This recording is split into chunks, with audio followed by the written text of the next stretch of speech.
اعوذ باللہ من الشیطان الرجیم بسم اللہ الرحمن الرحیم قل اللہم مالک الملک تؤتی الملک من تشاء وتنزع الملک ممن تشاء وتعز من تشاء وتذل من تشاء بیدک الخیر انک علی کل شیء قدیر صدق اللہ العظیم۔ سورہ آل عمران کی آیت نمبر 26 آپ کے سامنے تلاوت کی ہے۔ اس میں اللہ تعالیٰ نے ایک عظیم دعا جو ہے اہل ایمان کو سکھائی ہے۔ اللہ تعالیٰ اپنے رسول صلی اللہ علیہ وسلم کو فرما رہا ہے، اے نبی صلی اللہ علیہ وسلم آپ کہہ دیجئے اللہم مالک الملک، اے اللہ تو تمام بادشاہت کا مالک ہے۔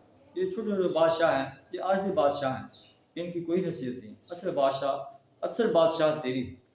تو تل الملک من تشاء، تو جسے چاہتا ہے حکومت دیتا ہے، اختیار دیتا ہے۔ وتنزع الملک ممن تشاء، جس سے چاہتا ہے چھین لیتا ہے۔ وتعز من تشاء وتذل من تشاء، جس سے چاہتا ہے عزت دیتا ہے، جس سے چاہتا ہے ذلیل کر دیتا ہے۔ بیدک الخیر، اے اللہ تیرے ہاتھ میں خیر، تو خیر ہی خیر بانٹتا ہے۔ تو اللہ اس سے ایک لطیف جو ہے نقطہ نکل رہا ہے کہ اللہ ہمارے لیے بھی خیر نازل فرما۔ بیدک الخیر، تیرے ہاتھ میں خیر ہے، اے اللہ تو ہمارے لیے بھی خیر کا فیصلہ فرما۔ انک علی کل شیء قدیر، اے اللہ تو ہر چیز پر قادر۔ تولج اللیل فی النہار، اے اللہ تو رات کو دن میں داخل کرتا ہے۔ تولج اللیل، تو رات کو لے آتا ہے دن میں پرو کر۔ وتولج النہار فی اللیل، اور دن کو نکال لاتا ہے رات میں پرو کر۔ وتخرج الحی من المسجد، تو زندہ چیز کو مردہ سے نکالتا ہے۔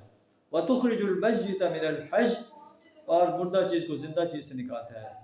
مرغی اور انڈا اس کی مثال ہے۔ وترزق من تشاء بغیر حساب، اور تو جسے چاہتا ہے بغیر حساب کے رزق عطا فرماتا ہے۔ اللہ تعالیٰ ہمیں بھی بغیر حساب کے حلال طیب رزق عطا فرمائے۔ آگے اللہ فرماتا ہے کہ مومن انسانوں کو چاہیے کہ وہ کافروں کو دوست نہ بنائیں۔ جو کافروں کو دوست بناتا ہے، اللہ فرماتا ہے فلیس من اللہ فی شیء، اللہ سے ان کا کوئی تعلق نہیں۔ الا ان تتقوا منهم تقاء، ہاں وقتی طور پر تم تقیہ کرنا چاہو تو کر سکتے ہو، لیکن افضل یہ ہے کہ اہل ایمان جو ہیں وہ انفرادی طور پر یا اجتماعی طور پر یا حکومتی طور پر کافروں کو اپنا دوست نہ بنائے۔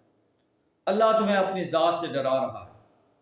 وَإِلَى اللَّهِ الْمَصِيرُ، اور آخر کر اللہ ہی کی طرف لوٹنا ہے، اللہ تم سے حساب لے گا۔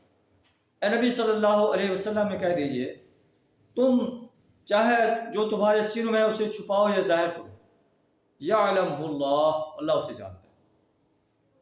اللہ سے انسان کی کوئی چیز مخفی نہیں ہے۔ اللہ آسمان و زمین کے اندر جو کچھ ہے اللہ اسے جانتا ہے، اللہ ہر چیز پر قادر ہے۔ اس دن کا تصور کرو جس دن انسان جو کچھ عمل خیر کر رہا ہے اپنے سامنے پائے گا، عمل شر کر رہا ہے اسے بھی اپنے سامنے پائے گا۔ اس وقت یہ تمنا کرے گا کہ کاش اس کے درمیان اور اس کے نامہ اعمال کے درمیان ایک مدت دراز ہوگی۔ اللہ تمہیں اپنی ذات سے ڈرا رہا ہے کہ اللہ کا ڈر اپنے اندر قائم کر لو کہ جو بھی تم غلط کام کرو گے اللہ کی ذات اسے آبزرو کر رہی ہے اور اللہ تعالیٰ اس کا محاسبہ کرے گا۔ واللہ رؤوف بالعباد، اللہ اپنے بندوں پر بڑا مہربان ہے۔ اگر انسان غلط کام کر کے بھی، غلط کاریاں کر کے بھی اللہ کے حضور جھک جائے، اللہ ان پر جو ہے رحم فرمانے والا ہے، معاف فرمانے والا ہے۔ تو اللہ سے دعا تعالیٰ ہمیں بھی اپنی رحمت سے معاف فرما دے، معافی کا فیصلہ فرما دے، اور ہمیں اپنی رحمت سے جنت الفردوس میں اعلیٰ مقام عطا فرما دے۔ وآخر دعوانا الحمد للہ۔